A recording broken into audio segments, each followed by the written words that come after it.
Who is the man behind Myles RVs? Who am I? If you haven't seen, which I would imagine a lot of you here have, I stirred up a bit of controversy over the last couple of days for showing up at one of America's largest RV shows, the Hershey RV Show, with this sign here that you can see, and was offering fellowship and prayer with my fellow Americans as we go through some really sad times on 9/11 of all days. And I was kicked out of the show for that. I was not personally kicked out of the show. Essentially, my sign was kicked out of the show, but I made the sign. I came in with the sign, so I also left with the sign. And that caused a fair amount of discourse online, a fair amount of in-person conversations as well.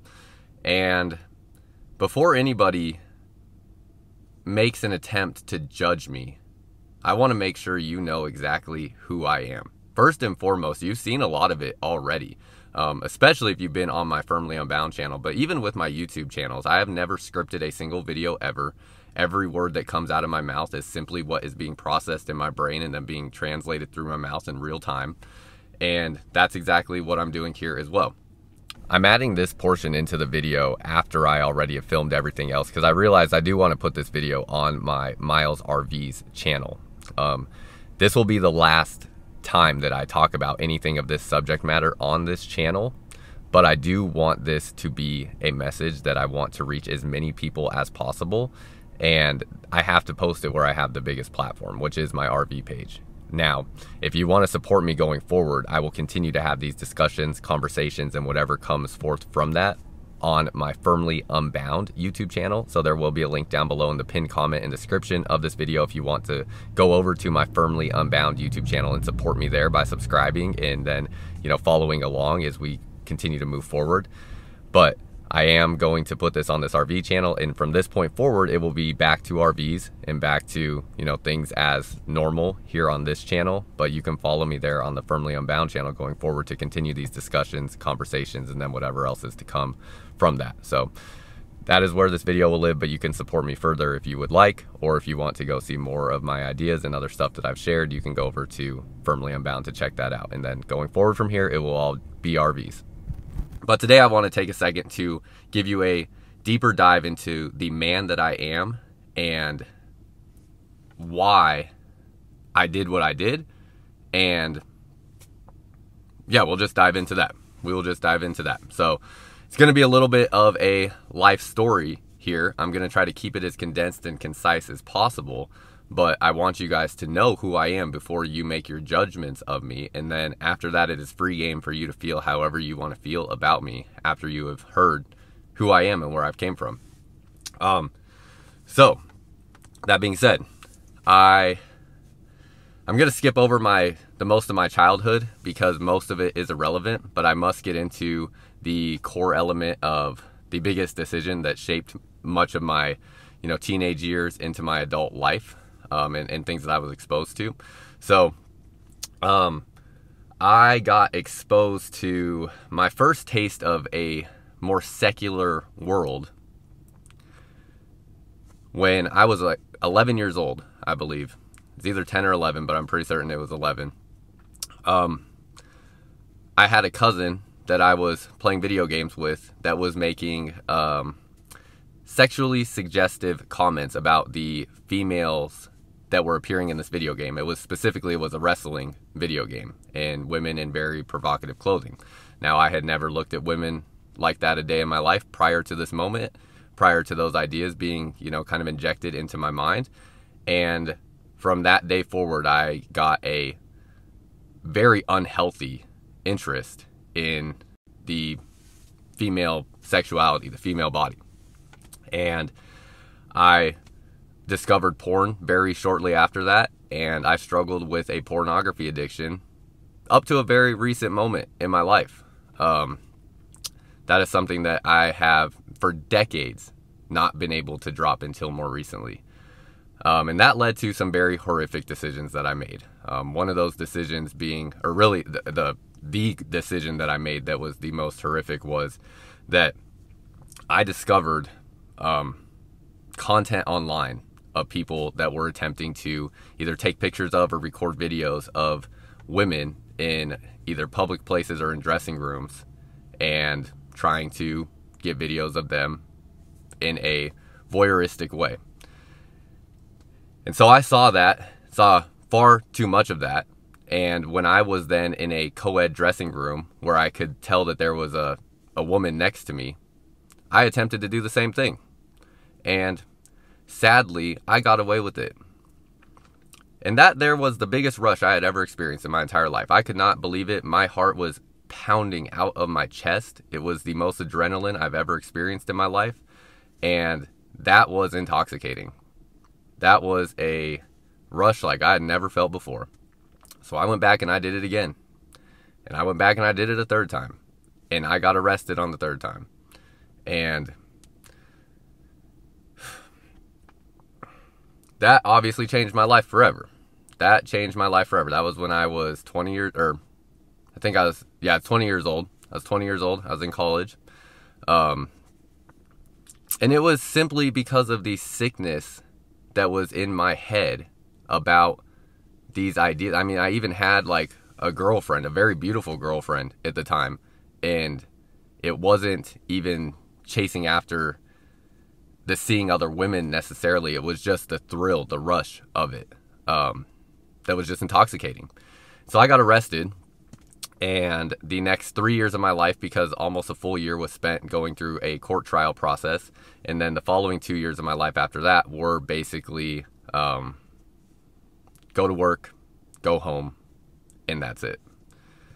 I started my probation as a sex offender, which is the most intense probation that you could possibly endure, just about. Essentially, I mean, I couldn't have contact with my younger sister because she was 17 and still a minor. So it took me 6 months through the court process to even get the ability to go to my family's house where my sister was living.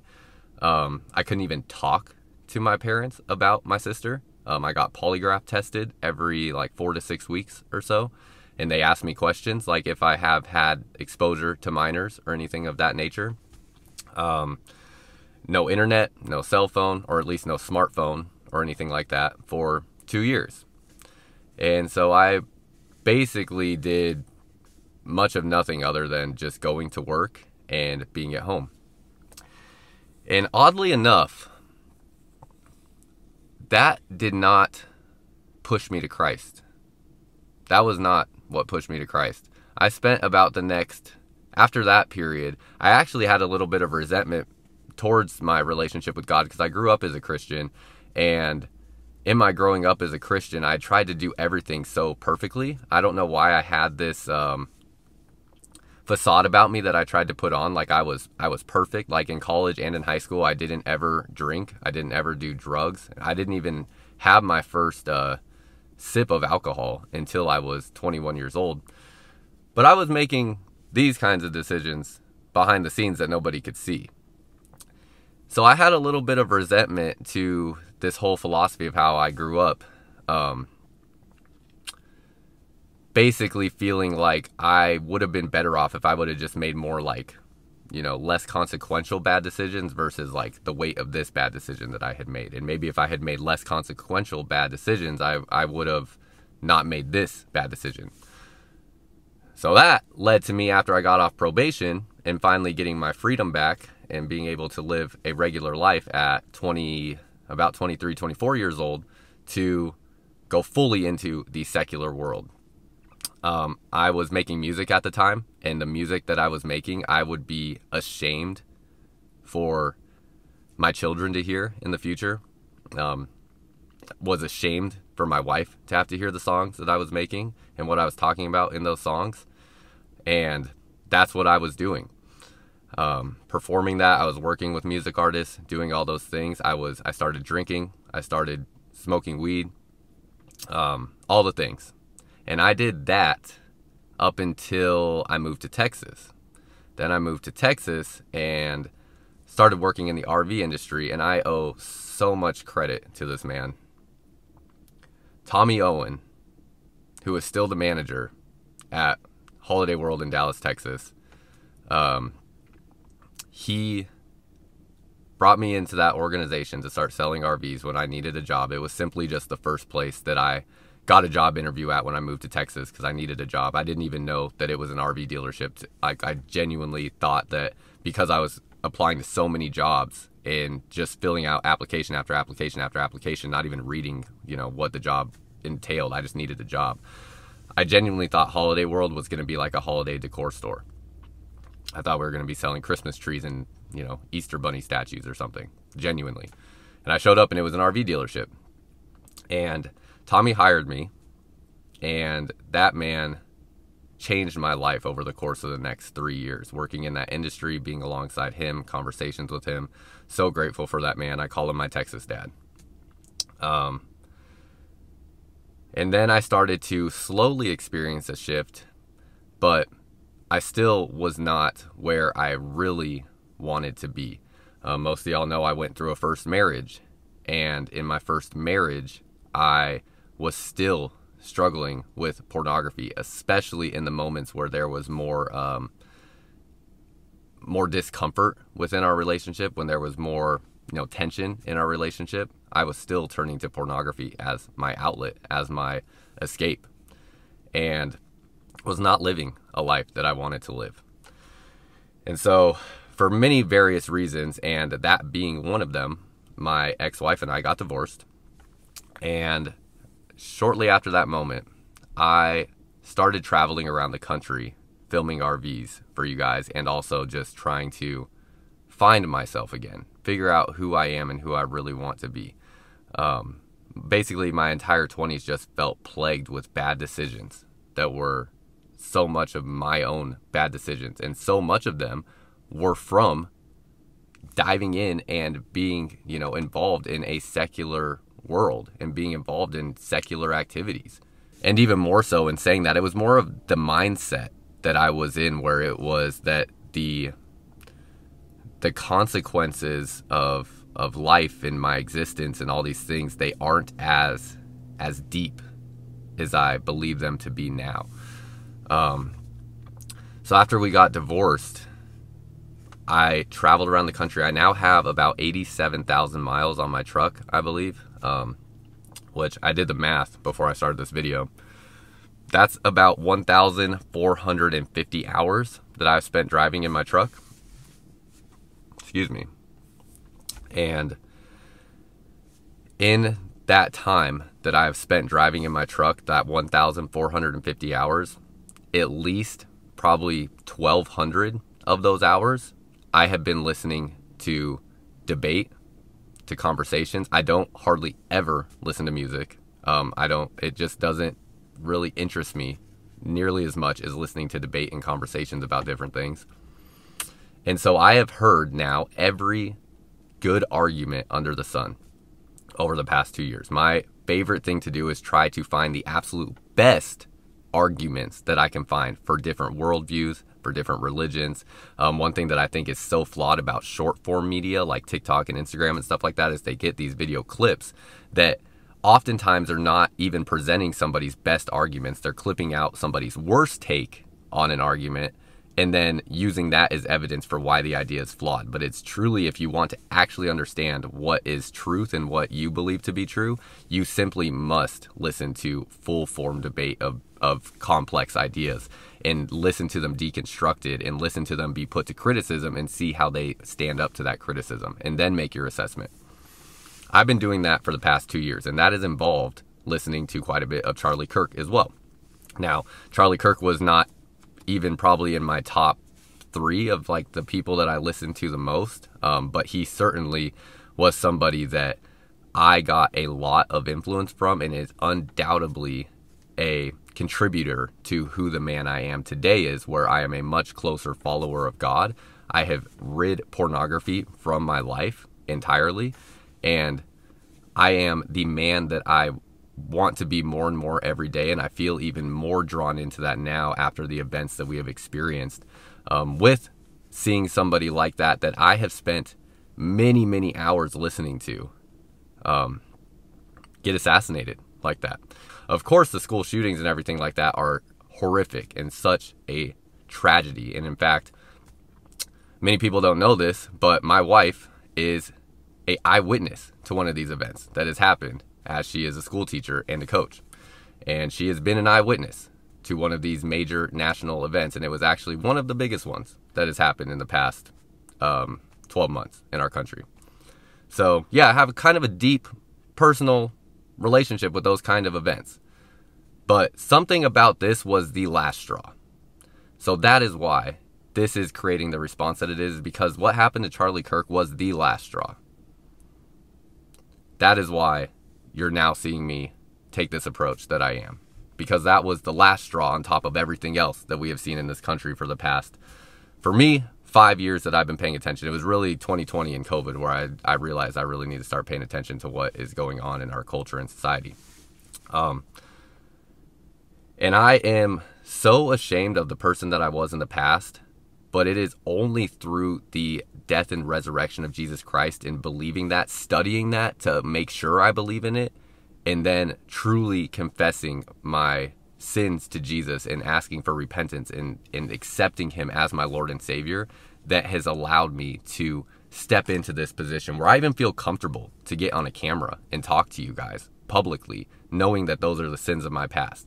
It's truly and honestly because I legitimately do not care whatsoever about what y'all think about me. I do not care even in the slightest bit at all, because all I care about is what Jesus Christ and who Jesus Christ says that I am, and how my wife and family think about me. And really, truly just my wife. And my wife stands fully 100% by my side, committed with me. Unfortunately, she can't be here with me right now because she has such a deep joy and passion for teaching that even going into pregnancy, where I told her, you do not have to do this. You can quit your job if you want. She said, no, I want to teach these kids. That's the woman that she is. But she will stand 100% beside me in all of these decisions. So, that's where I'm at right now. I do not care what you think about me. I genuinely don't. I do not care about the consequences that may come of speaking what I believe to be true in my business relationships and all of those things. I try to go about my approach in the most respectful and honorable way that I possibly can. I pray that God gives me wisdom and guidance every day. But I genuinely will never, from this day forward, not fully step into a conviction that is placed on my heart. If I feel like conviction and genuinely think it over, process it, talk to my family about it, and feel that I need to step forward in that conviction, I will do so regardless of any repercussion that comes my way. I've already talked to Megan, and if this, for some reason, I hope it doesn't, but if for some reason this were to affect my business relationships, my position in the industry that I'm in, so be it. We will figure something out. But following after my convictions is so much more important to me than anything else. And it's really not even close. Like, not even remotely close. So I have been through deep suffering in my life. The absolute worst thing that I've felt that I could have experienced happened in my 20s, and I lived through all of it. And I made it through all of it. So I can go through more. Plenty well equipped to do it. And that's where I'm at. That's who I am. And I am a Christian. I believe in the Word of God. I believe in the teachings of Jesus, in the Gospels of the Bible. And I will not be ashamed to talk about it. I will not hide that, because I do not find fulfillment in my life out of doing anything other than having conversations and meaningful, impactful fellowship with as many people as I can. I felt more life the past 2 days talking and praying with everybody that I got to talk and pray with than I have in any other career endeavor I've ever pursued. So yeah, that's a little bit more important to me. And that's where I'm at. If you have a problem with that, that's okay. That's why I am the way that I am, because I have these ideas, that's okay for you to have that idea. So that is where I'm at, and that's who I am. And going forward, I want to ask you if you want to support me in this endeavor going forward. I truly don't even know what it's going to look like necessarily, but the only way that you can really support me right now is to just follow my Firmly Unbound channels. Firmly Unbound is the core essence of it is you become firmly unbound from your life of sin, shame, and guilt when you surrender your life to Jesus Christ, which allows you to walk in full confidence and courage through your life so that you can live a prosperous and fulfilled life. That is what is at the core of the identity of what it means to live firmly unbound. And if you didn't understand that before, I'm sorry I wasn't clear in my messaging on that. So if you align with that and want to support me, just follow Firmly Unbound, and we'll see where this goes from here.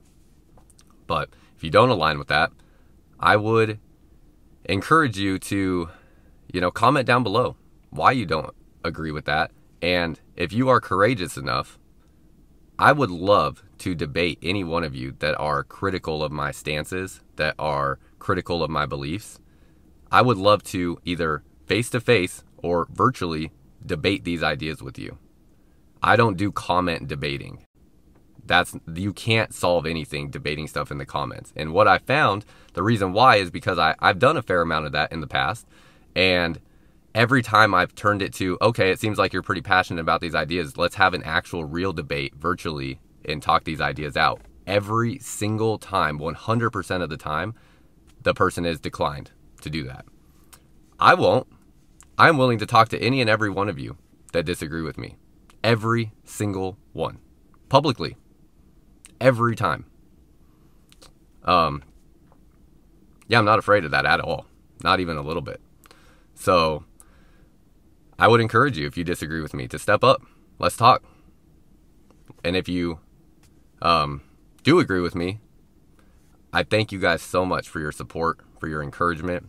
Like I said, I genuinely didn't want or expect my actions with showing up at the Hershey RV Show with that sign to do what it did.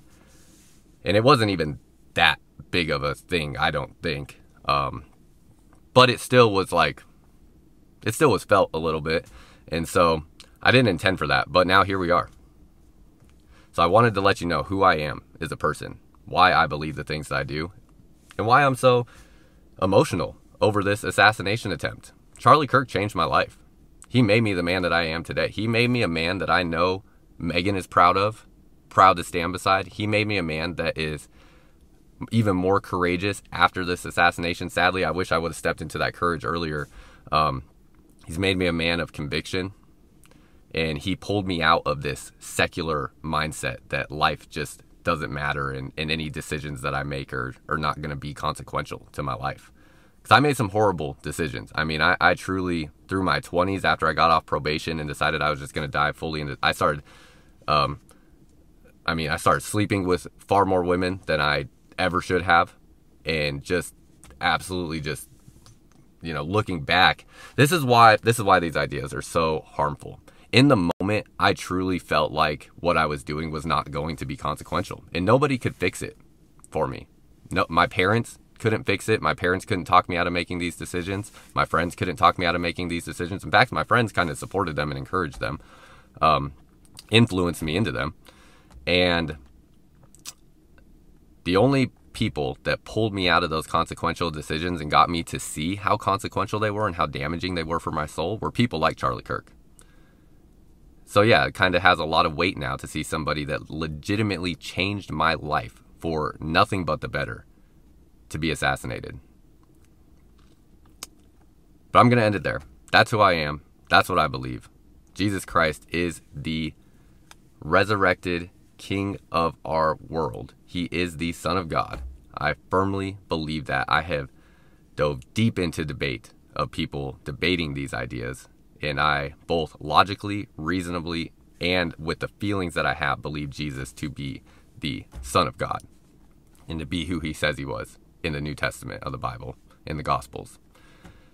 And I will not be silent on that, because I think it is too important going through what I went through to know other people are going through that, and they need to hear a voice of truth that can pull them out of that and lead them to a more fulfilling life. And I hope to have some sort of impact in doing that in any way that I possibly can, and I will try my best to do that. So that's who I am, and from here on out, feel free to judge me however you want. Feel free. But now you know who I am.